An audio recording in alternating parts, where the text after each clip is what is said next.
Hope against hope. Oh, no. There we go. Hopefully that shouldn't then reverb around. Had to slightly change a few things, but it's all looking and all feeling a little bit better at the moment, he says in a panic.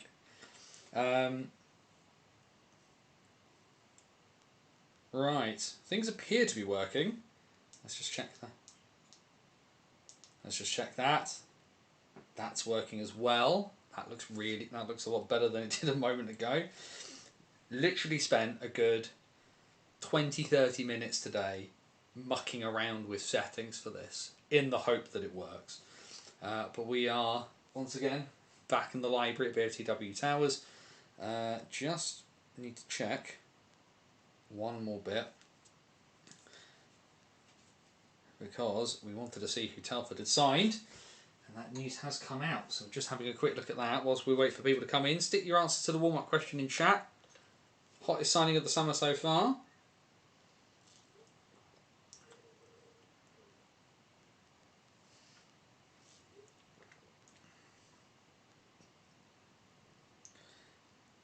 Just having a quick read of that. Well, that is an interesting one.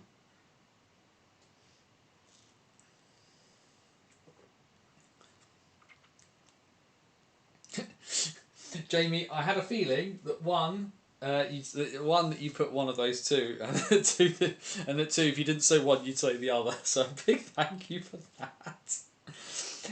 Getting in the spirit of things, mate. Well done. We do like. Keep sticking those bits and pieces in though, folks, because plenty to talk about. Everything is working, which is the important bit. I was really worried that stuff wasn't going to quite function as we wanted it to. However, having it, like I said, we did a bit of technical wizardry. If you're watching, share the link out. Let's get as many people in as we can. There's not that much going on a Wednesday night during the off season, so we may as well get down to business. Guys, gals, and the gender fluid and all beyond the binary. It is Wednesday.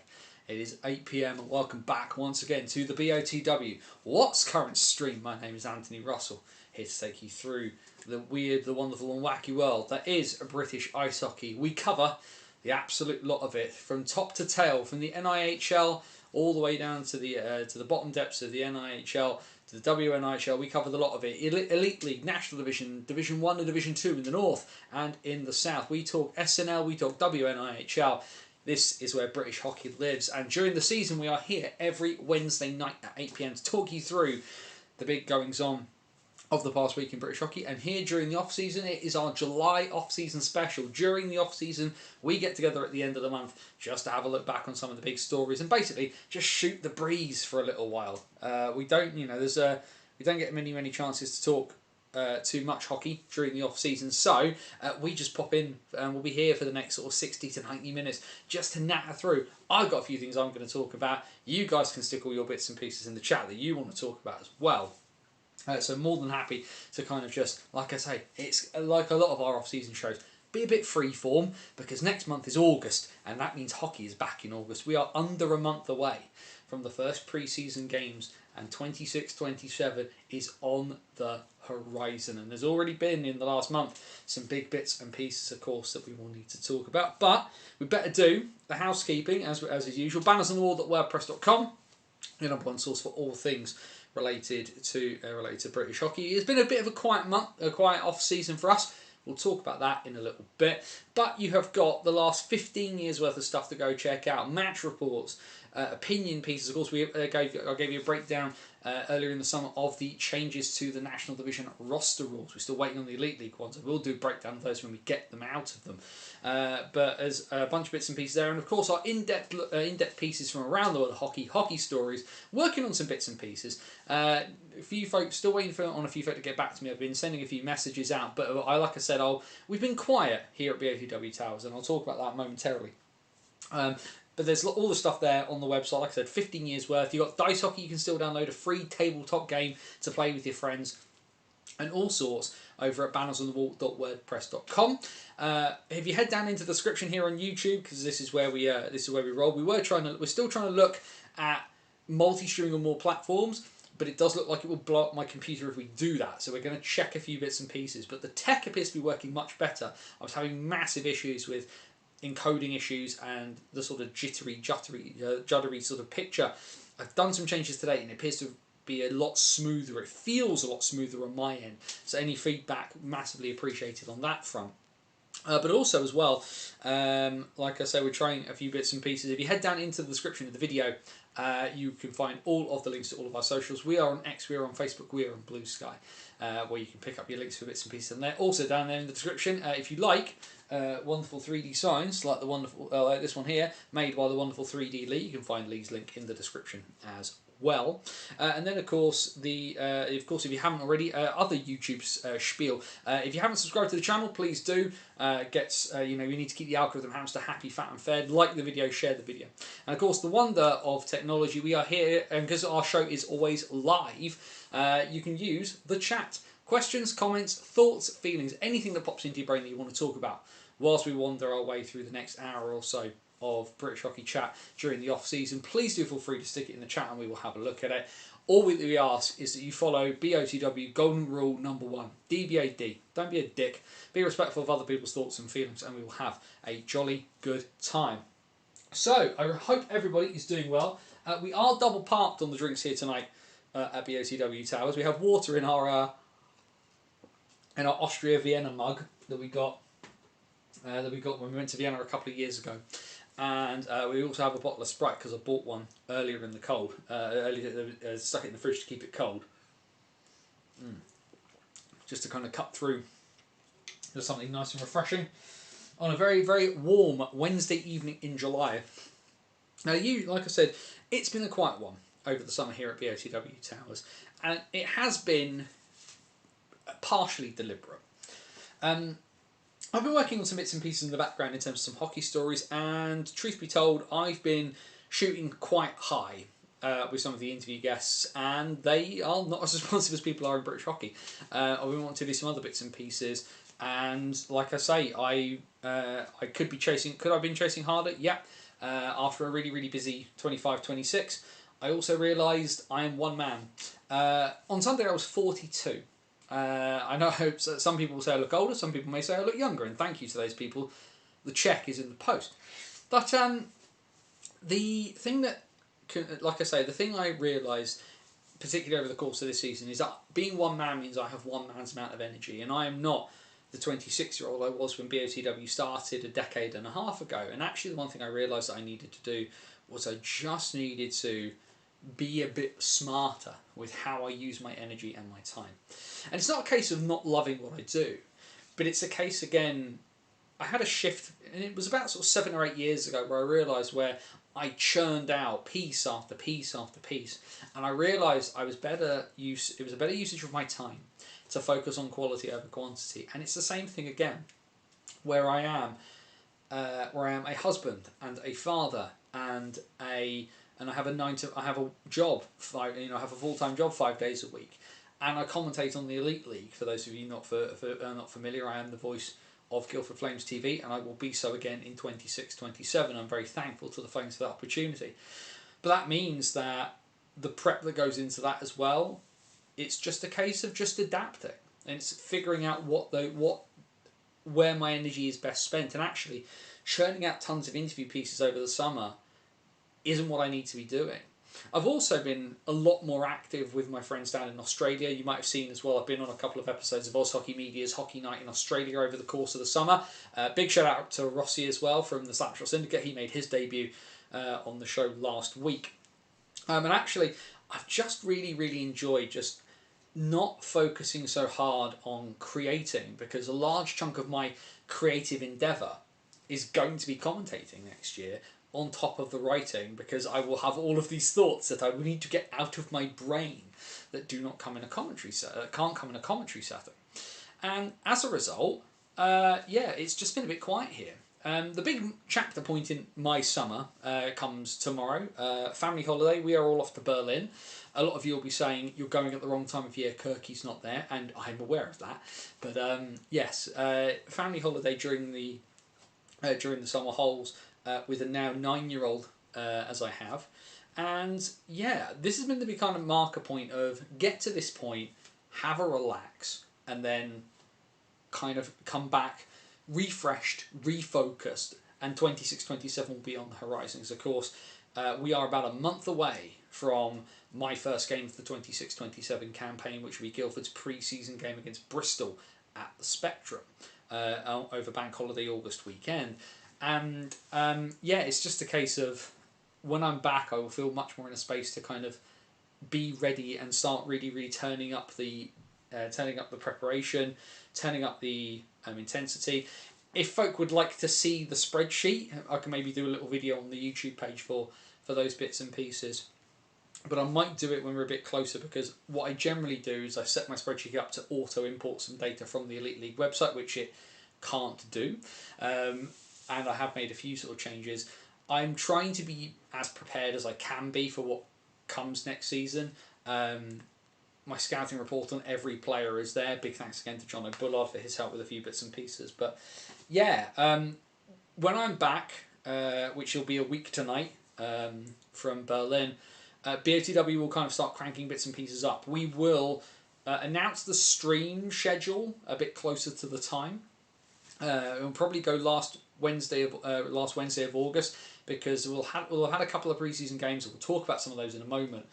But we will have the league season on the horizon. We kind of do last Wednesday of August is the plan, because then we'll hit September and then we can start getting into our weekly role as the national division starts. Division 1 and Division 2 will be kicking off before too long as well. SNL fixtures are out, though I must apologise, I've not read them in as quite the depth as I should have done before tonight.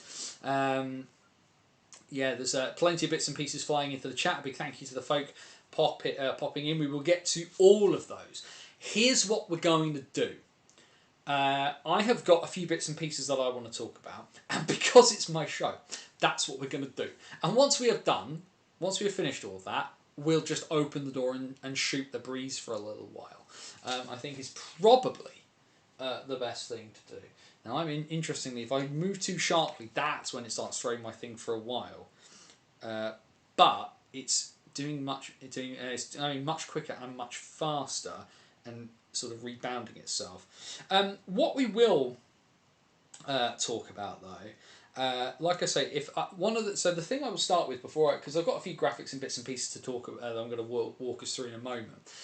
And we'll have a quick look as well at the opening fixtures for pre-season for the National and the Elite League, and we'll talk about the fact that we've got the full fixture list now out as well for Division 1 and Division 2. But certainly I think one of the things that I know I banged on about quite a bit, we'll just briefly touch on them before, because there's a little story that we need to talk about in a minute that came out today out of Australia that directly impacts British hockey. But like I say, if you have not had the opportunity to go and check out the stuff that's happening in New Zealand and Australia right now, I appreciate it's not everybody's cup of tea, and British hockey is your only focus. It's totally cool. I totally understand.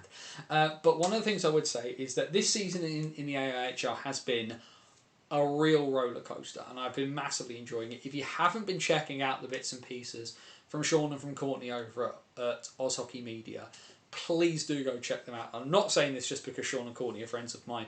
I'm not saying this just because they've had me on the show a couple of times. But certainly the coverage that they get, there's so much good stuff coming out of hockey right now. Whether it's Oz Hockey Media, whether it's Barnburner Australia over on Instagram, whether it's Andrew McDougall and Six Dub Hockey, which is his website that focuses specifically on women's hockey in Australia, because when the AIHL season finishes, the A-Dub will be starting before too long, and the AWIHL stream all of their games for free on YouTube. Also as well over in New Zealand, where they seem to be having a bit of they've had a really good season. The Burgell Cup is going to be played before too long. The New Zealand season finishes, I believe, second weekend of August. So we're heading towards playoffs in New Zealand. The NZIHL stream for free on YouTube as well. Get involved, get around it, as my Australian friends would say, and come check bits and pieces out, because AIHL will be playing all the way up until the start, pretty much the start of our domestic season. If you're missing your hockey, if you want to check some bits and pieces out, definitely do. We also need to say a big congratulations to the folk over at Charity All Stars weekend over in Sheffield. Grant Hubbock and David Grant, of course, and the entire massive organisation that it goes into that weekend. Big congratulations to the British Heart Foundation team for claiming the Grant Hubbock Cup for 2026. Massive amount of race for charity as well. If you did get the programme, you'll have seen Muckins here contributed once again, as he usually does. I got my annual missive from Dave Grant going, "Oi, I need an article, please," which happens every year. So that was there as well. Also, last weekend we saw the Hull alumni game over at the world's most versatile arena, helping to support Retribe and Nick Rothwell's efforts that he's doing there as well. Big thanks as well to Kane Taylor for sorting your boy out with the live stream so I could watch that. Really fun game. Great to see Nick Rothwell's boy out on the ice as well, having a bit of fun. Great to see the players getting involved. The problem is as well, when you get the kids on the ice for these things, you always want them to score. What you can't do much about is if the kid just shoots it straight at the netminder multiple times. That kind of scuppers a little bit of what you do.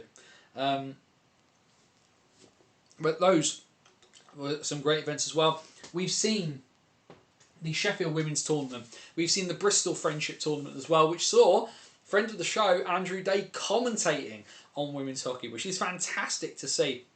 Obviously, Adam Mackman up in the north with the Ice Maidens as well, a well-versed voice of women's hockey. And Andrew, of course, who was kind of covering a lot of national division stuff and everything, stepped away from men's hockey to try and put more light onto women's hockey.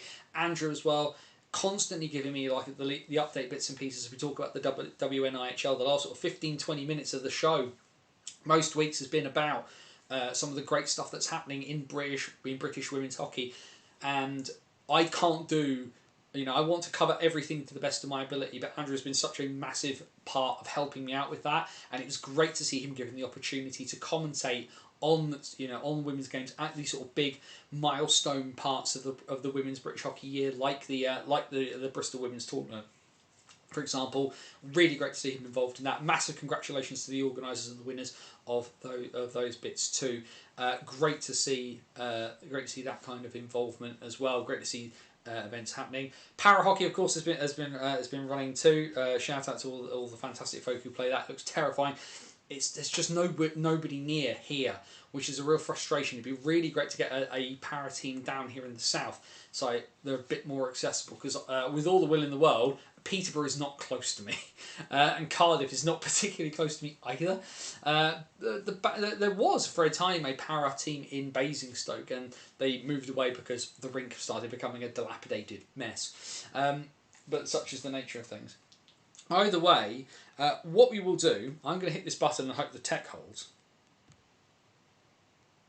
Because the one thing we do need to talk about is, and I put it there, because we are one, we are united. We didn't, just to touch on it, we have touched on it obviously quite a bit on the socials, but just to mention it again, of course, the fact that now British ice hockey is unified under one banner with one governing body. England ice hockey and Scottish ice hockey have had their bits and pieces amalgamated, and Great Britain has one governing body for the sport of ice hockey for all its constituent parts in Ice Hockey UK. A massive step forward for the game. Now, the thing, of course, is that this is going to be a thing that moves us forward down the road. For right now is the starting point. Now is very much everybody is taking their seats in the roller coaster. We're not even clunking our way up the hill to the drop yet. But this is a big moment for our sport. 26-27, we're not going to see a ton of change, because actually the one thing we need to look at right now is what the new governing body can provide, what it needs to change, what needs to be shuffled around and done in a different way down the line. Now, we know some bits, and GB's relegation from the top pool of the world obviously gives us a bit of an interesting thing to discuss there too. However, as we see right now is about the fact that now it's been done. Now it's about getting the ducks in order for the next bit. A lot of work has gone in behind the scenes to get us to this point. I do strongly disagree with some of the stuff that came out that said, "Oh, the last time this happened, we weren't ready for it." I do disagree. There was a very active movement to not merge the last time from a very large proportion of people, including one of the people who's now at the top of Ice Hockey UK. I think we need to say the loud bit out loud on this one, that we could have had this sooner. But ultimately, it didn't work that time for a bunch of different reasons, and it has now. It took us an extra 4 years for no reason, but we did get there in the end, and we are at a point now where we have one governing body that can hopefully better shape and better govern. And I think this is the big word here, because the governing body doesn't have to do every single bit of it. Lord knows the Elite League are going to still sit outside of Ice Hockey UK as its own entity, as a lot of top leagues in Europe do. However, we are at a genesis point for the sport again. The second big bang, potentially, as we look to push on and move things towards better development of British players from junior levels through seniors, because the senior level has to develop as well as the junior level, but doing that work with the basics, getting more people involved in the sport and getting them involved in satellite areas of the sport, whether it be ball hockey, whether it be through the NHL funded NHL Street Initiative, whether it be whatever sort of bits and pieces it entails to get people onto the ice, male, female, and all expressions in between those two endpoints, and getting them playing the game so that they enjoy what they do, and if they want to press on and become a professional player at some level, that they can do that, and that if they can do that in this country if they want to, or if they want to push on and move overseas, that they can do that too. Because yes, Liam Kirk at the moment is an anomaly, and in some ways you wouldn't argue with the fact that maybe some of your better players do stick around at home, and the core of the national team in Britain is made up of British players playing in our top flight. That's great. But wouldn't it be great to have more than one Liam Kirk? Wouldn't it be great to have a couple of guys in the DEL, or a couple of guys in the Ice League, or the SHL, or the Liga, or dare I even say it, a British-born, British-trained player in the National Hockey League? Slovenia had never had tons of NHLers. It was Andrei Kopitar and friends, and Denmark is not a big country, but has had a fair few players make it into the NHL, same as Norway. And actually, my hope is that, obviously the big focus is pushing the national team towards the Olympics, and like I've said before, I'm certain the women will make it before the men do. But I'm trying to be hopeful, because regular viewers of the show will know that I am an optimist at heart, sometimes to a fault. But ultimately, we need to hold our breath a little bit and give them a bit of room to start doing some of that work. But speaking of ice hockey, as we move in terms of other bits and pieces, and I realise that these are in the wrong order for me, but it's fine. But the next thing we need to talk about, if we talk about the things that need developing a little bit, and that's Telford. Telford, bless them, put out their... So this press release came out 9 days ago, the 20th of July. And I was going to pull it up on my... I need to put it up on my phone, just so I can have it there, so then I can read. We can go through it together, because this came out from the Tigers, and it kind of is symptomatic potentially of one of the bigger underlying issues that the game has in Britain right now, which is the cost. We'll just have a quick look at the chat. Talking about the Ice Hockey UK bits and pieces. How long will it be before NHL and SNL merges together? I venture that they do not ever formally merge, but I venture something happens in the next 3 to 5 years with it, Jamie. Dealing with Planet Ice running rink should be first on the list. This is going to sound really horrible, Mike. I don't think that how they apply that pressure, I don't necessarily think that's in Ice Hockey UK's purview. Are Planet Ice a stakeholder? Yes. Is ice hockey in the UK a stakeholder within Planet Ice? Yes. Does that relationship need to be better? Yes, but I'm not sure just how much leverage Ice Hockey UK can exert, because one needs more than the other in this, and that's going to be the issue. The youngsters training in various European, US, Canadian junior programs. Hi John, thanks for joining the chat. You are right, but the training for the youngsters is one thing. I want competitive senior hockey in North America for those players from here who are able to do it, because there's a bunch of guys going out to things like the USPHL and the GMHL in Canada, which is great, but they pay to play leagues. I want British kids. I want more British kids in Major Junior. I want more British kids in U Sports, in NCAA, whether it be Division 1 or Division 3, and then I want them as adults playing for the national team, being British trained youngsters playing for the national team, and then playing their pro hockey in North America, whilst also keeping a good chunk of them who maybe want to stay here, staying here. But Telford in this press release, because this is, like I say, this is from 9 days ago, and it's somewhat symptomatic of some of the bigger issues here, maybe not expressed in the greatest of ways, this, but we'll go through it anyway, because if you don't remember it, this is put out by the Tigers on the 20th of July. Over the recent few weeks, we've remained largely silent. That silence has not been without reason. The last few weeks in the build-up to the new season have been among the most challenging this club has faced in the last 5 years. Now, of course, 5 years post-COVID. Before that, of course, before either side of the break for COVID, the Telford Tigers champions of the NIHL National Division.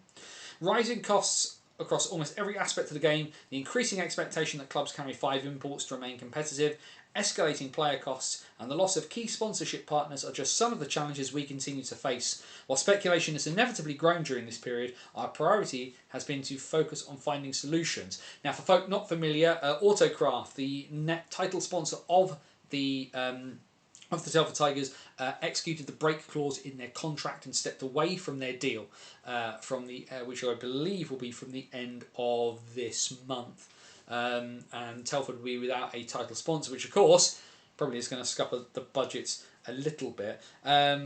Unsure what the speculation was, and maybe any Telford folk in the chat can let me know what the speculation was locally, because I hadn't heard any rumblings about Telford having any issues particularly.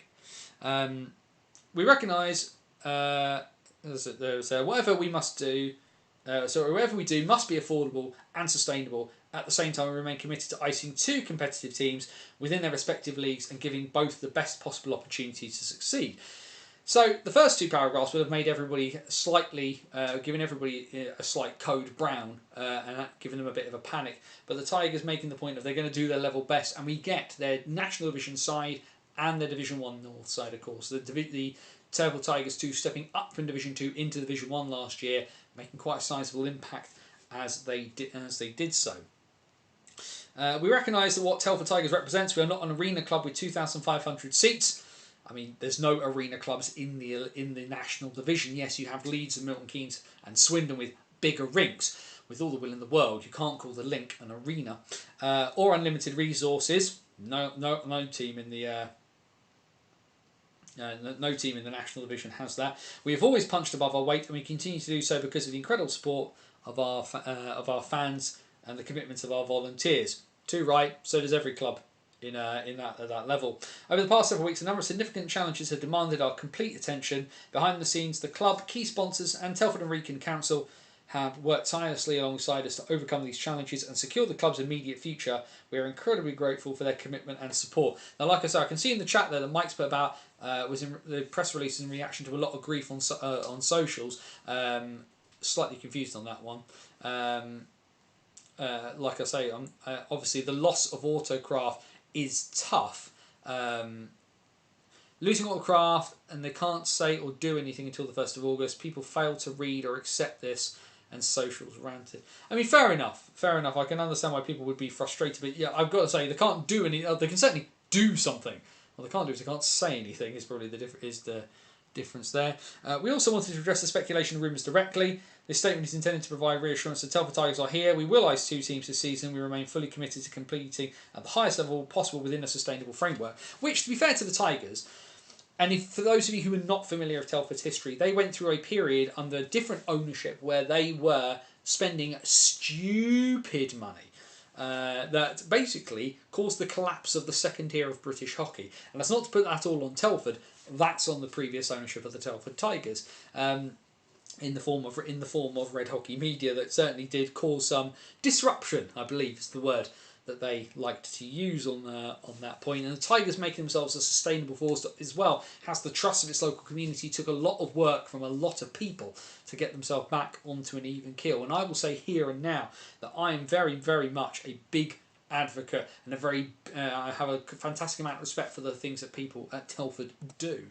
That does not mean the wider challenges facing the sport have disappeared. The economic climate, rising operating costs and an evolving league landscape remain realities that we, like many clubs, must continue to navigate. Our work does not stop here. Throughout the coming season we will continue strengthening the club's foundations to ensure that we are in the best possible position for the future. Finally, we would like to place on record our sincere thanks to everyone who's contributed their time, expertise and resources over the past 6 weeks. We also thank our supporters for their patience. There's a nice poke to the folk who were complaining and understanding while we work through these issues behind the scenes. Now, our main focus to the season ahead, it turns to the season ahead together, we move forward. Certainly, there is a massive, massive issue with the cost of our sport rising. The cost of ice time is going up exponentially because the cost of running ice plants is going up. Electricity is not cheap, and you need a lot of electricity to run an ice plant. Ice facilities in this country, while some have been rebuilt, so even if some are slightly half finished, hi Basingstoke, love you. But there's also the idea that the kit is costing more and more. Players need that little bit of extra money because the cost of everything around them is rising. Housing for imports rising, food, fuel, all of those bits and pieces. Running a hockey club in this day and age is not a cheap endeavour. And ultimately, there are as there are in any hockey league, the haves and the have-nots. And Telford, right, since their last National Division title, have started ratcheting down the ladder just a little bit, but have generally survived and generally been a very competitive, maybe not always the flashiest team, but certainly an entertaining team to watch. And we saw obviously their imports in recent years, combined with the fact that Scotty McKenzie seems to never age, or at least his beard gets greyer, but he still seems to be going. And the fact that that they point this out is all well and good. My issue with this press release from the Tigers was, if they were responding to their own fans' bits and pieces, to their own fans grumbling about bits and pieces, I don't think they needed the fact that I had to cut this into 3 pieces. The reason why I wanted to talk about it here was because they do touch on a very important point. The fact that the sport is costing more and more for everybody. Tickets are going up. The price of everything is... the price of everything for all sides is going up, and we are going to see teams struggle financially if they are not sensible. The cost of running 5 imports is what it is, and well, if they didn't want that in the National Division, they shouldn't have voted for it, would probably be my response to that. But the flip side of this as well is using your money sensibly to get the best quality imports that the best quality imports that you can, and obviously it does and a big thanks to Mike for giving some context to that, because of course then from that press release came out on the 20th. On the 23rd, the Tigers announced the signing of import forward Ronnie Paragallo, then the signing of import defenseman Jeremy Michaud, and then the return, and it was announced on my birthday, of Rhodes Mitchell-King. Now, RMK was heavily rumoured to be heading away from Telford for this season, and there's a certain team in Buckinghamshire that was certainly linked with him. So the fact that the Tigers have managed to keep Rhodes Mitchell-King, one of the best defensive prospects in the country, in a Tigers jersey for the next year. If they're complaining about the costs and then immediately outlay 3 very, very large pieces of their puzzle, and of course tonight announcing Dan McGowan, and Dan McGowan is a decent up and coming young netminder into the bargain, it's a bit of a head scratcher. But obviously, if they felt the need to make a point to their own fan base, fair play for doing that. We also then will have a look as to what comes out of Tigers too. Some scuttlebutt about paying silly amounts of money for players to play in Division 1. However, ultimately, nobody's playing Division 1 hockey in this country for a substantial amount of money that anybody could live on, unless, of course, they have been brought in specifically as an import to do a specific job. And even then, it's not a very common thing in the northern divisions, it should be said. Tigers punch above their weight a lot. RMK should be elite league. He definitely should be, for my money. I cannot believe the Coventry Blaze couldn't do something to bring Austin and Rhodes Mitchell-King into the Blaze for this season. It's utterly a very, very confusing thing to me. If I'm Paul Dixon, I am pulling the trigger on Austin Mitchell-King before too long myself, it should be said. Yes, and a team from Cambridgeshire were linked with RMK as well. They were, weren't they, Jamie? Yes. Although my bits and pieces, the bits I heard were a much stronger link to Milton Keynes than they were to the Phantoms. Albeit, Phantoms have still managed to pull out some interesting signings. That's for sure. Either way, the cost of bits and pieces being what they're being, someone who's going to cause a little bit of an outlay is that man, Andy French, the Chief Secretary of Ice Hockey UK, former head of operations for the Elite League, has announced today as an independent director of the Australian Ice Hockey League. Now, for people not familiar, Andy French has been involved in the sport for a very, very long time. Former director of hockey ops for the Super League back in the day, former director of operations for the Elite League. Heavily involved with Ice Hockey UK, heavily involved with Team GB bits and pieces from a team management perspective. And today, and I got the word a couple of days ago from the folk down in Australia that he was going to be announced, and it made official today that he will join as an independent director of the AIHL board. Going forward, the AIHL AGM scheduled to be around August bank holiday weekend, around the time of finals is when they usually bring people together for those bits and pieces. Announced by the AIHL that Andy French will be at the O'Brien Ice House in the Melbourne Docklands for finals weekend. Really interested to see what his remit is, because the press release on the AIHL website doesn't really talk a great deal about what his job on the board is going to be, what his remit is going to be. I do have a couple of ideas as to what they were possibly looking towards, and they'll be looking towards his hockey ops expertise, would be my anticipation. One of the things I know that certainly one of the bigger issues in Australian hockey is the fact that Ice Hockey Australia, of which the AIHL is separate, like a lot of top leagues are. Ice Hockey Australia has been had some real issues with some financial goings on, and the AIHL has always felt a little bit like it's sort of rattling along by itself. But it is a league that locally, at least, is growing in profile, has okay infrastructure, but now of course has a national TV deal with ESPN Australia and New Zealand. But they're kind of hitting their ceiling. Venues are kind of at capacity, certainly at capacity. Yes, we've got big venues in Melbourne. Yes, we've got the newly refurbished rink at Macquarie in Sydney, which has apologies, unfortunately has had an infrastructure issue this week when somebody ended up putting a pizza oven on the ice. Don't ask. And you've got the AIS Arena in Canberra, but you've got Newcastle whose capacity is capped and they're selling out every week. Brisbane, where the capacity is capped. Perth, who are doing really, really well, but their capacity is capped. And there's some issues as well about how they potentially run bits and pieces. One of the things, of course, one of the biggest criticisms of the AIHL is the fact that you still get because they hold true and fast to IIHF rules, is that fighting is a one-game suspension in the AIHL. And their disciplinary procedures have been interesting and maybe not always super consistent. And a lot of people are wondering whether Andy French has been brought in to kind of overhaul some of the hockey ops side of things with the top flight of hockey in Australia. Like I said, the AIHL separate of the governing body, and then the respective states and states within the Commonwealth manage their own bits and pieces. So there is no second tier, no national second tier in Australia. You have the regional state leagues within the constituent parts of the country that do have an ice rink. No competitive ice rinks in the Northern Territory, none in Tasmania at the moment. But certainly there are secondary leagues played in New South Wales, in Victoria, in Western Australia, Southern Australia, and in Queensland. Congratulations to Andy on his appointment. Fascinated to see what he can do going forward. And then the other bit, of course, they did have some bits and. They got UK Docs from 3 years ago. Oh my! Yeah, it has been a bit like that for the Aussies. It must be said, Mike.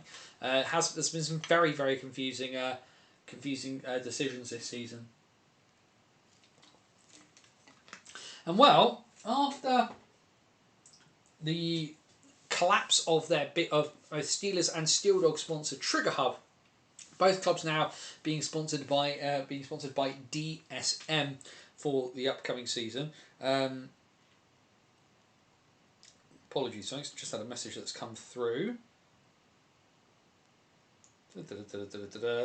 Apologies, there was a message there saying details about your flight, and I was like, oh dear, I need to read that, and then realised it was just a thing from BA saying put your power banks in your hand luggage. Another message coming through.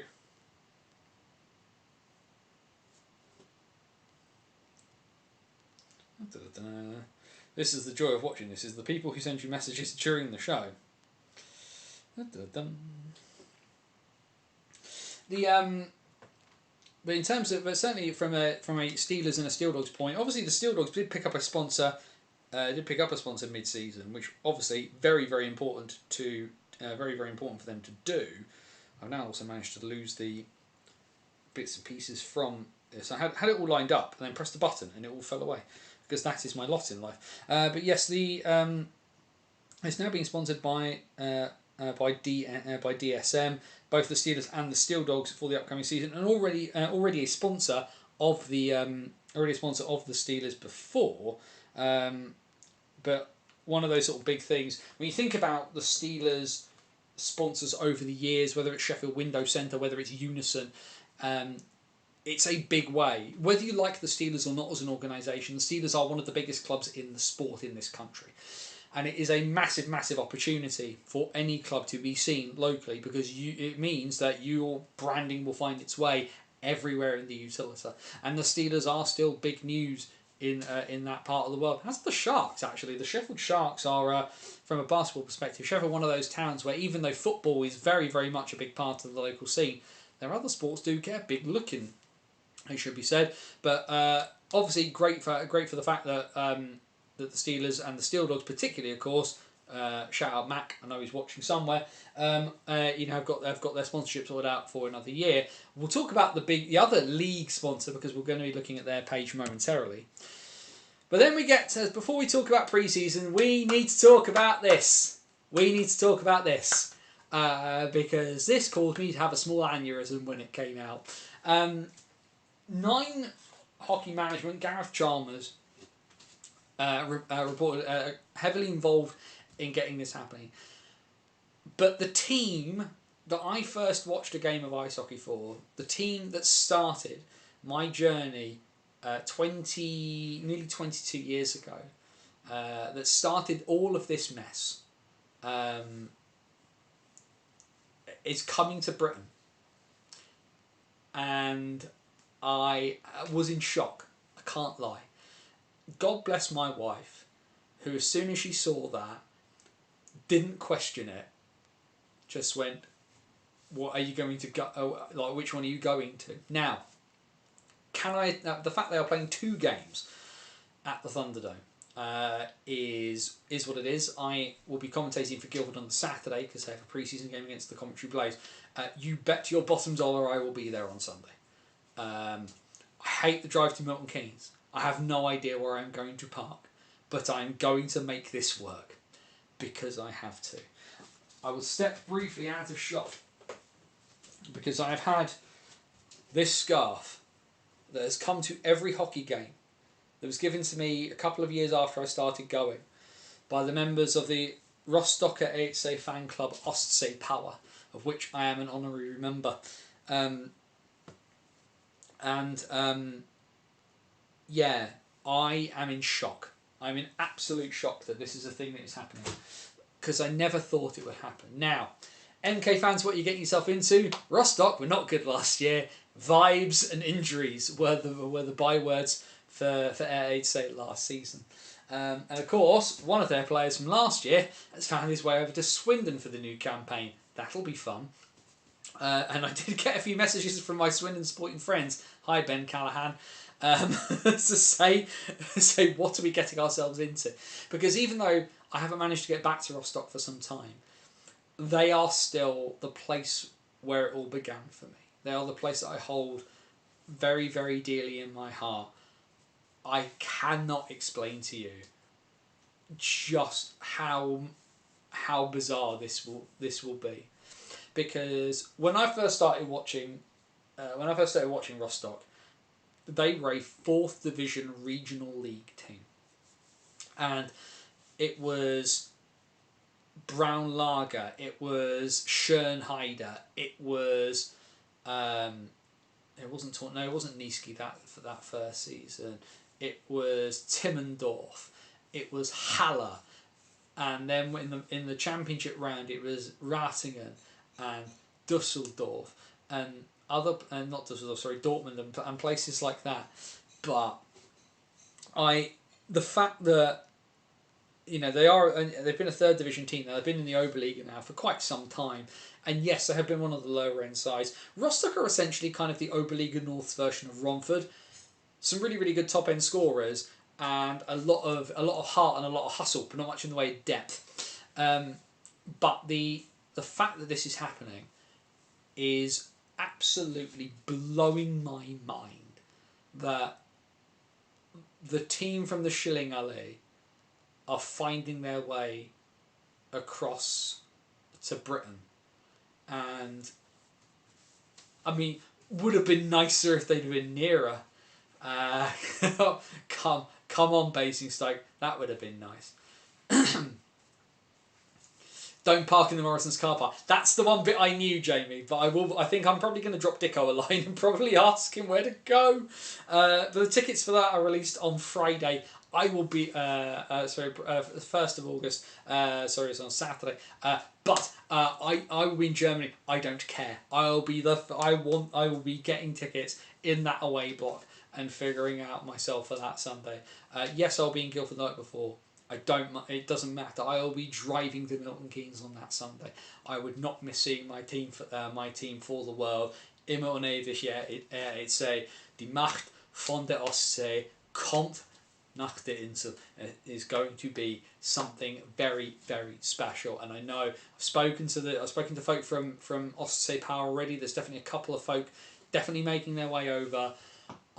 My Branislav Hipek 2004-2005 jersey is still in the wardrobe upstairs.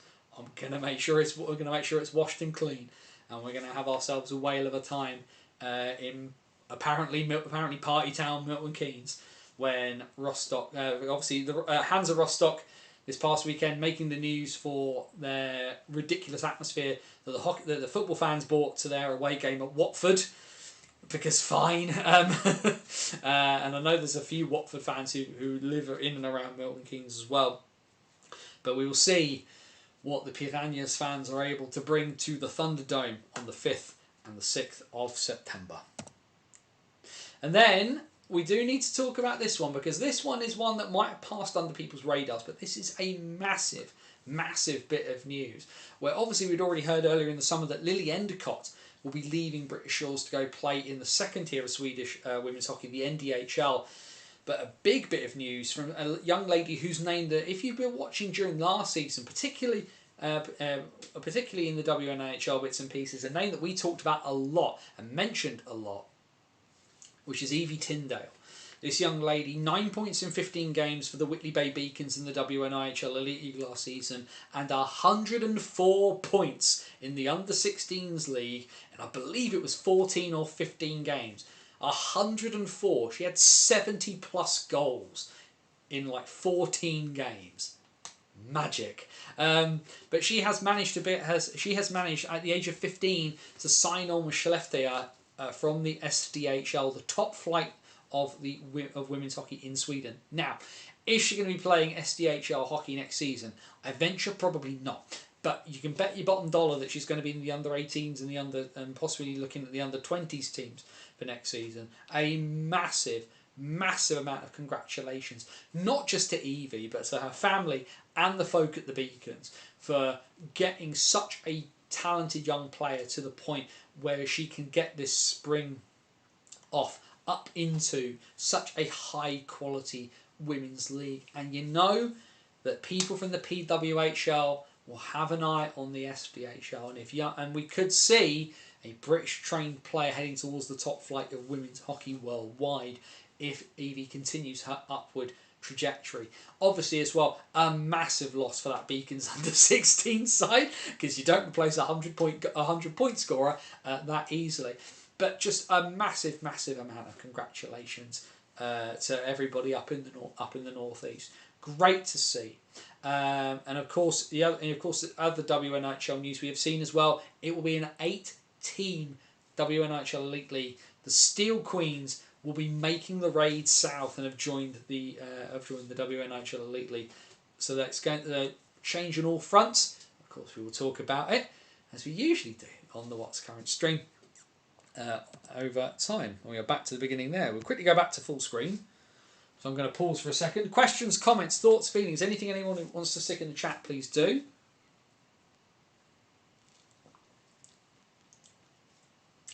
MK away block, don't book front row. No leg room. That's more of an issue for you than me, Bob. You are a taller man than I am, or at least your legs are longer than I am. I'm square from the waist down. Bob Heinrower. SDHL was streamed free on YouTube last season. Might be this season. So you'd hope so. But I venture, I'd be very interested as to whether she ends up playing a lot of SDHL. I venture she'll be in the sort of U18 team for them. That would make much more sense.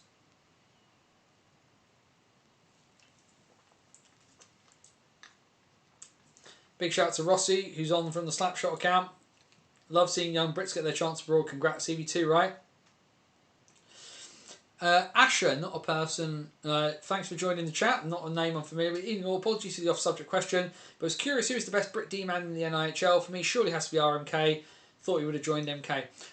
The argument when it comes to the best defenseman, I think goes best Brit defenseman. I think comes into a few different. There's a few different names you have to consider. Obviously, he's a bit older, but he's getting towards the end of his career. But I still think Tom Norton is class personified when it comes to the position. Malik Martelli, who was another player I think should definitely be in the Elite League but isn't. I think definitely has to be in the conversation with best British defenseman. Bo Neely technically counts, I suppose, but I can see why people probably may not necessarily consider him a British defenseman. RMK is 100% in that discussion as well. I mean, people will say Ben O'Connor. He technically counts, so of course as he is on that sort of downward trajectory on his career, as he does get that little bit older. I had the same email twice from British Airways from both directions, which is fine. RMK, BOC, TTFN. Is that what we're going for? Malik better than RMK in my opinion. Jamie, you would say that. Yeah, Ben O'Connor's definitely in there as well in that discussion. You think about how, but I think it does also speak to the depth of Swindon that they lost him for a third of the season and still won it. Just rattling through my brain as to who else is in there. I mean, Kel Beattie will be in that discussion before too long. You'd have to imagine as well. Archie Hazeldine coming back into the league. I think he has to play first before we can really see that, because obviously he didn't get a great deal of ice time with Coventry at the back end of 25-26. Just like I said, I'm just kind of rolling through names and teams in my head. Certainly for me, I think you probably have the discussion of in terms of who's the best British defenseman right now. I think probably Martelli will probably be the top of most people's lists. He'd be towards the top of mine, but like I said, there's some names I've chucked into that one as well. Thanks for joining the chat. Archie Salisbury. I don't think Archie Salisbury is the best British defenseman in the league right now. Is he good? Yes. Is he arguably one of the best? His skill set? Yes. I think he needs to cut out some of the silly moments in his game. You can be a rat without being a liability, and he walks too close to the line on that, for my personal opinion. But there is a ton of potential if he can iron out some of the creases. That's for sure. Liam Steele, before he's moved to the Steelers, would have been in the conversation. 100%. 100%. Would Liam Steele would definitely been in that conversation. He was electric last year. Had that perfect angle on his goal for the Steel Dogs in the playoff semi-final from the commentary position. Liam Stenson, yes. I think Stents is probably if he's not top 5, he's 100% top 10. He's probably just a half a step back, but again, I still think Stenton could do a job in the Elite League. I think his game is arguably better suited than some, but yes, obviously choosing to be Mr. Solway, somebody had to take over from Struentona.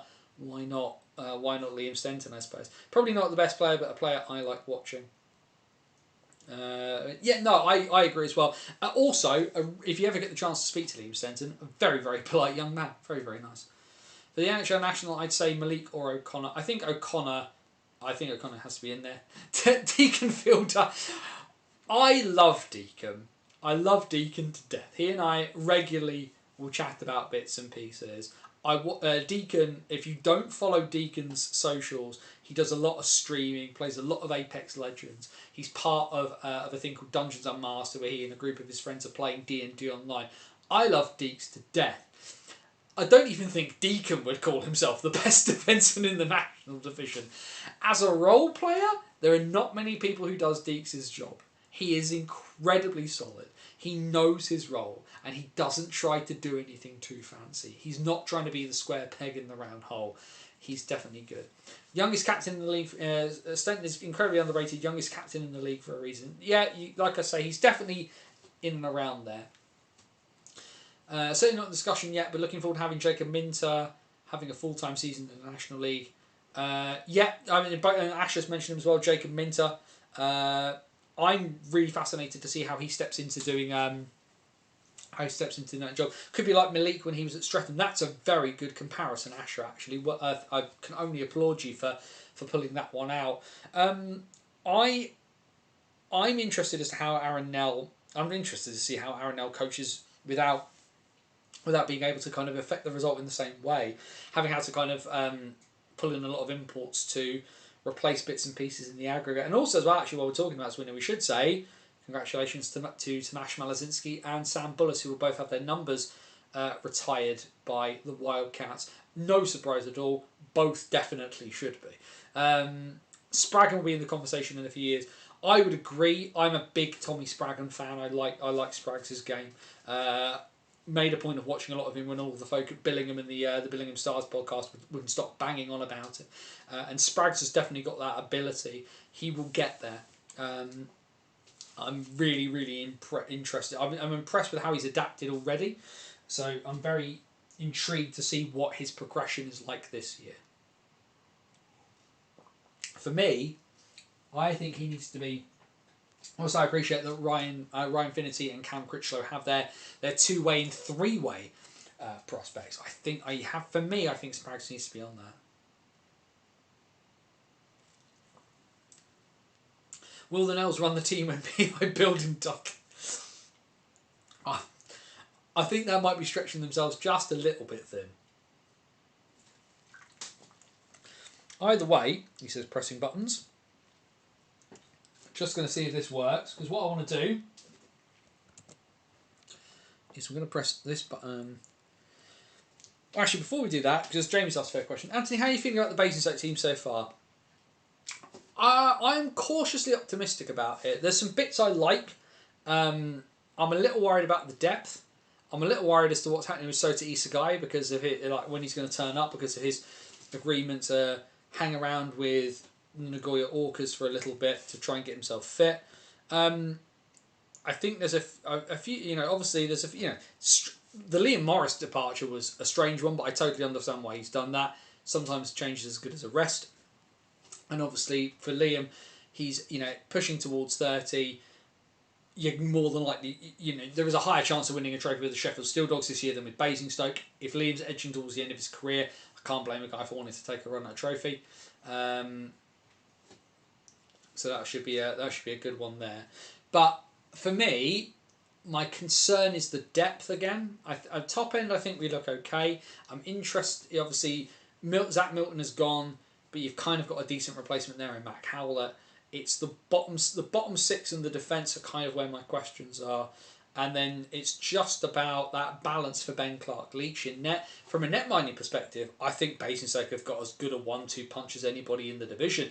And sure, Matt Hennessy has turned up in Peterborough with numbers that look unbelievable for NCAA Division 3. But I think in terms of a balance of a 1-2 punch, I think Basingstoke have to be in the conversation for one of the better 1-2 punches, even with Ethan James taking a year out last year to coach the Romford Buccaneers. But I think, again, looking at things on paper, I think there are 3 teams currently worse than Basingstoke. I think Basingstoke can get themselves past Solway, past Bristol, and past Romford on what I see so far. However, if ice hockey was played on paper, Swindon would have had 5 back-to-back league titles. Any team aren't running 4 lines. The thing was that Brighton had 4 lines, just didn't play them, and there's the bigger issue on that one. I think I'm really interested to see. I'm really interested to see how Evan North is used. For me, Evan North was drastically underutilised last year by Jeff Flanagan. I really, really want Tony Roman to use him better this year. Getting all these things.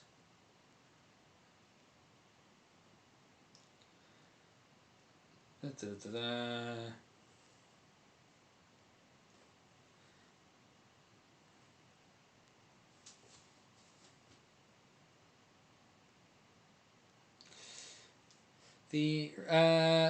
be interesting to see how Erskine will do on the top line at Victor. I'm guessing. I don't think he goes on to. I don't think he goes on to the top line. I think probably with Adam Erskine he goes on to the second to star, with the hope that he plays up a line. He's not bad, Adam Erskine. I just don't think potentially I think potentially he'll be much more impactful at Division 1 than he was in the National. That was difficult. Yeah, we already read that one. I have to say, MK and Sheffield have the best netty duos in the league. I'm not hugely convinced right now by MK's because I've not seen the guy they're coming in to partner Jordan Headley. I want to see him. I want to see a few bits and pieces on that one. Sheffield. I've seen Shane Owen enough times. Shane Owen deserved to move like the Sheffield Steel Dogs because he's going to have a defence for the first time in 7 years. Really interested to see how he does though. My understanding was they struggled to get some of their 2-ways to ice. They did, yes. They did at times because also as well, if you're certainly as well, would you rather play in games where you're struggling around the bottom of the National Division or have the chance to win silverware at Division 1? In British hockey, it's not much of a discussion. Either way, I'm going to press this and hope it works. And we'll just have a quick look at the Elite League website, just because one of the things we need to talk about, firstly, if I scroll to the top, as you can see, up here in the corner, here's the big news, of course, that the Elite League has a title sponsor once again. The 26-27 season and going forward, they will be the Motorpoint Elite League. Muggins here is going to have to remember to say that on commentary, lest I get in the mud. All things considered on that one. What we'll do though, we'll skip down because we have a list of some of the upcoming pre-season bits and pieces. Brits roster at the moment. Though. Someone saw someone say, imports aside, their highest Brit scorer is Jacob Bryceland on 12 points. Yeah, I think it was Tom Graham who mentioned to me that if you count the Smethams and Max Wigfield, and hey, Cardiff, how can an import be on a 2-way? If you include them as Brits, Bristol have lost their top 9 British point scorers from last year. So that's a thing. But as you can see, some really interesting stuff happening in pre-season, certainly with the Elite League teams. Cardiff are the ones who are kicking off earliest, 15th and 16th for them. They've got their double-header against the Odense Bulldogs before the Dukes de Angers come across. Albeit, Angers are in a little bit of trouble. They have initially had their licence to play next season denied by the financial watchdog of the French Ice Hockey Federation because of issues with the amateur club that's attached to them. There is a licensing process that covers the professional team, but also it covers the amateur setup below them that develops players upwards. Angers at the moment do not have a license to play in the Ligue Magnus next season. Stay tuned to that one. Though one team that does have their license is the Jokers de Cergy-Pontoise. They will host the Guildford Flames on Saturday the 22nd of August. And then rounding up that first weekend, Glasgow Dundee and like we say, Nottingham are due to play Angers. We will of course see what's happening. The professional side of it are financially very stable.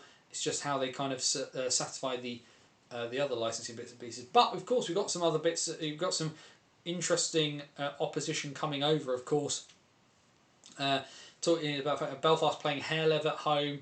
Kiev, having played Coventry last year, are coming back across to take on Fife. Glasgow taking on HK Laipierre. And then Bristol versus Guildford, which is a thing, which did make me chuckle. And of course, a few bits of interleague play. Coventry have got games against Manchester. They're playing Guildford. Fife will take on Hull, which will be a really good test for them. Tim Wallace doing a solid.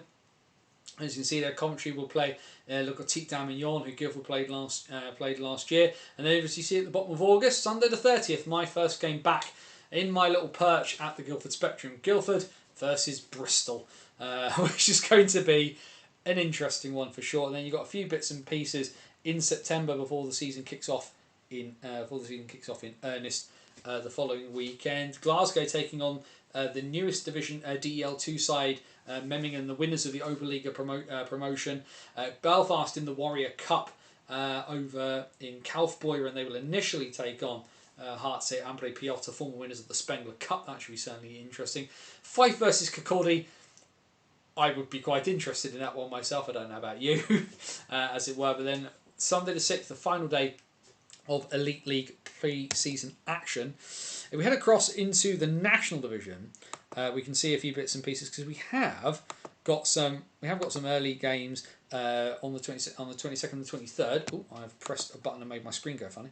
There we go. But Solway and Blackburn will do a bit of early battle there, which should keep people interested for sure. And we can see Bristol and Guildford. They will be Saturday in Bristol, Sunday at the Spectrum. Solway as well taking on Edinburgh. There's not that many games announced released on the website there for August, but if we quickly click across to have a look at September, of course Tilburg back in action. They're coming across to play against Leeds and against Hull. A fantastic test for both sides. Tilburg, one of the top sides in Oberliga North for some time. And there it is. There's the angry fish. Saturday at 7 p.m, Sunday at 5:30 on the 5th and 6th in the Thunderdome for the Rostock Rostock Piranhas against the Milton Keynes Lightning. And then, as you can see, we start edging towards more of the same. And then before too long, things will really get going. Romford versus Stretton, though, fascinated to see what happens with that game.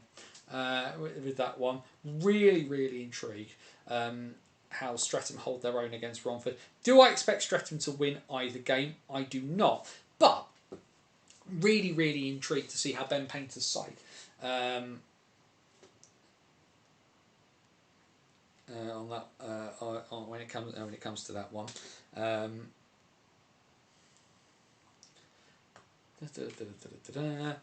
Right, the other thing we need to look at very quickly as well is because the NIHL Division 1 and Division 2 North and South fixtures are out, and we can see and we know because of the time the men's senior hockey in Great Britain for 25-26 will start at 4:35 p.m.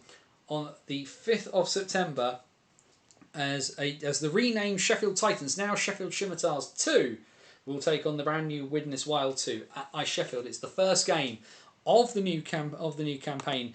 Senior hockey in Britain will be back underway and competitive hockey will be off and running. Who will be the first team out of the Goose Egg Club? And there are, of course, a couple of other games on across that weekend and on those days. But either way, as you can see, a few games on that opening weekend. But the first and the only one, because they face off the earliest, Sheffield and Widnes doing the business first in North 2. Up in North up in North 1, plenty of pre-season action. The first actual game of note on the is on Sunday. There's 3 games there on Sunday the 6th. He says definitely desperately trying to a couple of games there. Sorry, on Sunday the 6th, Leeds and Billingham, as well as Solihull and Nottingham to kick off things in North 1. Though, as we found out from the folk at Billingham, no Christmas Cup game between them and Whitley, because how dare anybody suggest such a thing. Not quite sure why they were quite so angry about that one, but it is what it is. Tigers 2 fixtures announced and no players officially announced yet. Nope, they're going to do the Aussie thing. We're going to find out the Tigers 2 roster 5 minutes before they all take to the ice. South 1, as you can see, there's a few pre-season games already lined up again between teams in that division. Invicta and Solihull, that will be a really, really fascinating test between two sides that generally lurk towards the middle and top half of the table in their respective divisions. But the first official games on the docket on the 13th. Romford and Slough will meet in the Challenge Cup, and then a League and League Cup game between Chelmsford and Solent to kick off the new campaign at the Riverside on the 30th. And then South 2, of course, which has got a few, has got a few other bits and pieces added to it, including. Here's one thing for you. I'm not calling them Bison 2. Stuff that. They're the Buffalo, and that's all I'm calling them all year. But they will. The Buffalo do have a hard opener, a first home game for them. They will take on the Haringey Huskies at home. The other thing, of course, we've seen in South 2 is the reformation and the renaming of the teams in Oxford after. With the Oxford City Stars being brought under the junior club, so it meant that all senior and junior hockey was in one entity. They tried to relaunch the City Stars into Division 1. That didn't work. They didn't meet their crowdfunding goal. But what they ended up doing instead was just hitting the reset button. There is no City Stars. There is no Rising Stars. We now just have the Oxford Stars. And that brand new iteration of senior hockey in the University City hits the ice on the 6th of September. 6:15 p.m. They will take on the Cardiff Canucks in the league and cup action to kickstart their new life, and with bits and pieces at Oxpens Road. Cardiff Fire will be interesting given recent signings. They will, Asher. Like I said, I don't know how if they're not British trained, then they're non-British trained, and you can't have imports on two ways. I don't know how that works. No one has explained it to me. I asked it out loud.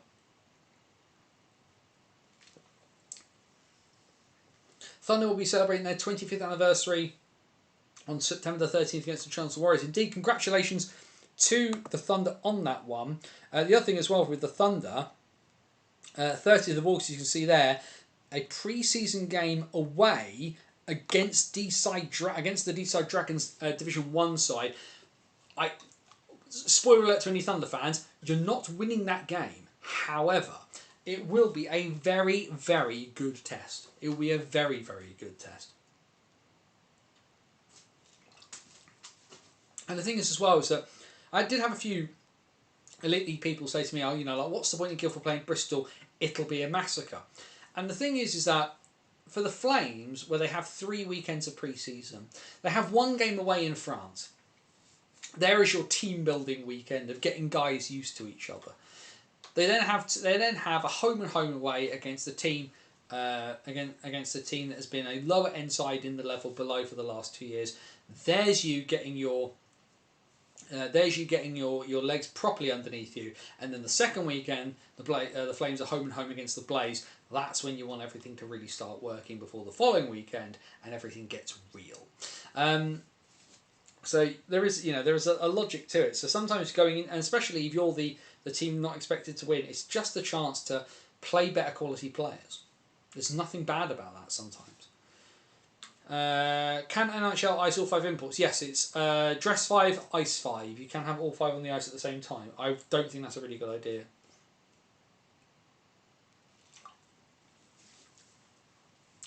Don't worry, we've got Super Stevie Whitfield in defence. Sigala in the chat, for those unaware, is heavily involved with stuff for the Wildcats too. Bring on your imports, Cardiff. Pass. They should be Brits. I can't. It does strike me as odd that they haven't really properly rectified this situation. However, they clearly couldn't get to some agreement, so they just kept things the way they are. And sometimes that's the better thing to do.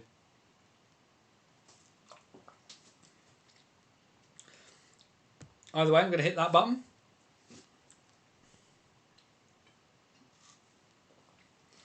Oh. I do love a good Sprite.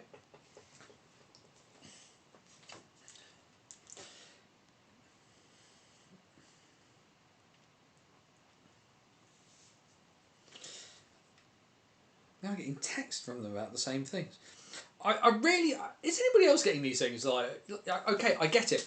My power bank can't go in my hand luggage. Can't go in my luggage. It has to go in my hand luggage. I've got it. I've got it now. It's fine.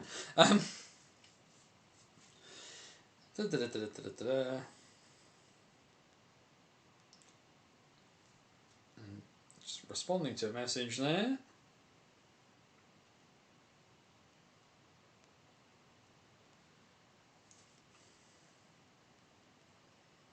But yeah, we're at that point. Questions, comments, thoughts, feelings. The door is open. Let's have a chat to finish bits and pieces off. While you're getting those bits and pieces sorted. So, yeah, sit your questions and bits and pieces in the chat. Anything else anybody wants to talk about? So, as I said, I fly to Berlin tomorrow. My hope is that I will... Well, I'll have landed by now. By the time we get there, is the hope. But yeah, we're just heading to Berlin for a week. Bit of culture, bit of chilling around. Got tickets for the football on Sunday. Union Berlin have got a pre-season game against Cagliari, so I'm going to the Stadion an der Alten Försterei for the first time. And as someone who collects East German football programmes, going to see what I can find. Going to go on a little bit of a hunting expedition. I've got a fair few Union Berlin ones in there, but struggle to find anything old. I think the oldest one I've got from Union Berlin is from 1979. I have nothing from that before the 70s for them, which is a pain. Part of me would really love a 1968 East German Cup final programme, which is the one they won, and they have a big statue of them winning it outside the stadium, but might be a little bit out of my price range. Were you surprised Austin Mitchell-King didn't drop down due to the lack of ice time last season? I am and I'm not, but he did get better, more effective usage under Mike Surratt than he did under Corey. So, should be I think it'll be a different outing for him this time. I was slightly surprised to see, in some ways, to see Rhodes not go up with him, but I get why on that front. Rhodes has got time on that one. Sounds like a great trip plan. Yeah, that's the hope. Sightseeing, couple of museums. Like I say, I have a 9-year-old. One of his presents for his birthday was we were taking him to the Haribo shop in Berlin, which is also, and by no massive coincidence, I'm sure, opposite the huge department store in Berlin where they have where they sell over 2,000 different varieties of cheese. We'll work that one out, shall we? But yeah, so the boy got given some euros as well. My sister, his aunt, and his uncle gave him some, and Granny and Grandpa gave him some as well. So he's got a bit of money to spend. He's been told he's not spending it all in the Haribo shop. Nobody needs 40 euros worth of Haribo. Glad to see our Northern Irish link back up and running in MK. A chaotic interview with Harrison and Pimmy on Lightning TV last night, and the four of them. I can't believe that nobody at the Lightning has contacted Tato, Northern Tato, to get that sponsorship deal. That feels like a missed opportunity for me. And if you've not had Northern Tato, I've had both in my lifetime. Both are good. I think the Northern Tato might be slightly better. And if you've not had them, you can buy them from Amazon if you want to try them. Of course, it's better if you're there. And definitely, if you've never been to an ice hockey game in Belfast, go. It's really impressive. And Belfast is an amazing city with tons to do. But yeah, I've heard about this. I'm going to try and sit down and listen to it at some stage. Is my plan. But the Hamill brothers alone would have been chaos. So getting all four, and I've interviewed Mac before. So getting all of them together in one place, it will be a bit of a humdinger, I am sure. But yeah, somebody at the Lightning, with all the sponsors that you get on the phone to Tato, get that sorted. That feels like a missed opportunity by somebody there.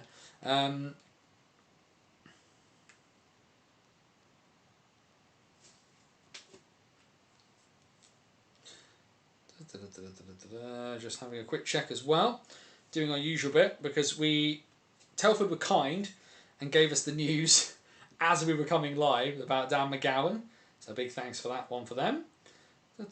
Just having a check, nothing I can see in the immediacy, although I can see the Macclestalk Hockey Boys have got an interview out with Aaron Nell, so if you're so inclined you can go listen to that. Nothing else hugely I can see leaping out. Coventry are now signing Canadian forward Colby MacArthur. I, for one, am massively in favour of the fact that Coventry are just not announcing any of their goalies, having lost Matt Robson to the Panthers and Deshaun Stewart to Solway. If I'm Coventry, I hold that out as long as I possibly can. I'd even get them in the country before announcing them. Is Migas Canis a good signing for Invicta? One of my friends who's a Dynamos fan rates him very highly. Invicta seem to build a good team this season with lots of potential.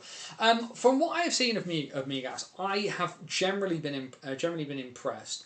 There's something that needs to click for me before he can get a really big shot at National Division full time. I feel a little bit sad that Romford haven't given him more of an opportunity. Div 1 level, I think he's more than quality enough. I'm really interested to see what he does for Invicta. Carl Lennon, I think, doesn't get the credit sometimes for the rosters that he builds, because he always ends up seeming to build rosters where guys aren't available all the time, and so they end up turning up to games quite short, and I think that's a big issue. But I'm fascinated to see every year by what Invicta put together. Big question, of course, hopefully for them, will Aaron Connolly be back? I haven't seen if he's been confirmed. If Aaron's been confirmed, I've missed it. For me, he would be a big piece to getting things on really going. Aaron, I would go to war for Aaron Connolly. Oh. But yes, is he good? I'm generally quite impressed with him. I think he's a decent player. Len does a great job too. Help me as a peewee. Bless his little heart. The only thing we do ask Asher is never Ant. Never call me Ant. Not a fan. It's always Anthony. Always Anthony is the way forward. Never been called Ant for whatever reason. Kazakh signed that he has. Yeah. There's I need to sit down. One of my things again when I get back from Berlin, there's just going to be a sit down and just going through bits and pieces. Not confirmed. Rumours he might go part time. No. I mean, to be fair, Scotty is Dan Scott is obviously plays around his firefighting schedule. See, it is what it is. Like Lonely Ice 4 imports start the season. Probably sign one through October when injuries start to build up. Sorry, meant Ant Lennon and Carl's brother. There we go. I did get a bit worried. Just it's hard to tell, and who uses punctuation properly on the internet these days, Asher? No, but yes, Ant Lennon, another person who's been very instrumental in a lot of people's development over the years. I did see that, Jamie. I eventually probably will. October, November time as well, once the ECHL's kind of kicked off and the SPHL's kind of kicked off, and guys start becoming a little bit more, where a few guys become available who possibly weren't available in August and September time. So we'll see what Pete Russell does. It's a squad where if they don't win something, I would question. I would have many questions. But I think at the moment it does look like Swindon, Sheffield, and MK and Leeds looking like we've got a top four to really battle things out. Peterborough's netminder in Matt Hennessy, if he stays fit, is going to be a huge game changer for them. Or he could blow his groin 3 games in and this is completely moot. But we will see what happens, I think, is the short version on that. Henry Newell coming back as well. That looks like a really interesting prospect for them, as well as for the Panthers, as he's going to be on a 2-way there. So many little pieces moving around. Just that confirmation as well. Zach Milton to Guildford. Zach Milton to Guildford is a full-time signing. He is not on a two-way with an NIHL club. Really want Fire to do well. As felt for Ellis Shepherd last season, he was doing so much, and there's things behind the scenes going on, etc. For me, the daftest thing that goes on behind the scenes in Cardiff is just the Fire and the Canucks just not working together. That I appreciate this politics. I appreciate this personalities. I appreciate there's things people have done that people don't like. Greater good. Eventually, the greater good has to kind of be a big. Someone's got to be the bigger man somewhere in this and sort that out. In my personal opinion, it's just dumb. I realise that might irk some people. Hey ho, I don't know what to tell you on that front. Oh dear, my hair really needs a sorting out, which is why I'm going for a haircut at 7:30 tomorrow morning. This is the joy of flying at 5:20 tomorrow, because I can go and do a bunch of things before having to drag myself to the airport. We were originally going to be flying tomorrow at about it's something like 1:20, 1:30 in the afternoon, and BA cancelled the flight. In December time, something like that. It's a fair while ago, and they gave us the initial options for the same day were 8:30 in the morning or 5:20 in the evening. And my wife very kindly pointed out that as we can't get into the Airbnb before 3 o'clock, turning up in Berlin at 11 o'clock local time didn't make sense. To start carting around lots of suitcases with a small child with nowhere to put the cases. So she made a very good point. And if nothing else, if I decide to have a pint at the airport tomorrow, at least I'll be having it at a sensible time. Stop having beers at 4 o'clock in the morning, you weirdos. Echo that Stevie Lyle is changing things, so hopefully things will improve. Well, there's a very good person and a good unifying factor in Cardiff, if nothing else. Right, it's nearly 9:30. Last call. Questions, comments, thoughts, feelings, anything you want to chuck in before we head off. So, as we said, let's quickly pull out the calendar, and we will have a squish at dates and bits and pieces. It's also going to have if I press the right buttons, isn't it? So, is Wednesday the 29th today. The last Wednesday in August then is Wednesday the 26th of August. That will be our August off-season special for the What's Current stream. So there will have been a few pre-season games by that point, both in the Elite League and the National Division. Of course, Solway and Blackburn should have those games early on the 22nd and the 23rd. But that feels like a reasonable point to kind of come back. So the 26th we will be back, and then we will start rocking and rolling before too long on doing things full time. So if you're unfamiliar, during the season it is every Wednesday at 8 PM. The only change to that is if I have to commentate on a game or I'm somewhere else. There is a Wednesday in September where there will be nothing because of a family thing I've got to go sort out. But otherwise, the plan is Wednesdays every week during the season, and the games I have to commentate on a Wednesday, we will shove the stream to a Friday. You'll be told in advance. But it's always around the 8 o'clock mark. If it's Friday, we're drinking. That's how that works. I would say Hull over Sheffield and Swindon. I feel like Hull have a bit of Brit. Hull. How did I forget about what Hull are trying to do as well? I think the issue for Hull is they did start last season so wonky. How will Heskey start? If Heiskanen is able to start at full blast, he could be a big X factor as well. MKL and Leeds, the teams to beat, and fair play at either opening weekend. I think you're selling Sheffield a bit short there, Jamie. If I'm 100% honest,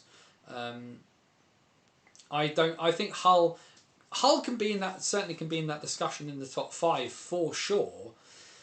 But I think this is the joy of the league, where Peterborough will be knocking on that door, and then maybe, like I said, maybe then you have a bit of a drop off after that point. I think Sheffield have to be in that conversation because of the top end, if nothing else. And also as well, I think that irrespective of who MK have called in goal, who Peterborough have pulled in goal, Rennie Maher is a very good netminder. If he's fit and the legs are still there, I don't think you all understand just how good Shane Owen is on his day, as somebody who's had to commentate on him. And yes, he had nothing in front of him because Lord knows Five's defence, had more holes than a fisherman's net. But like, Shane Owen is good. Shane Owen is a very, very good goalie, and if he gets the support he needs in the way he needs it, he is going to do bits at this level.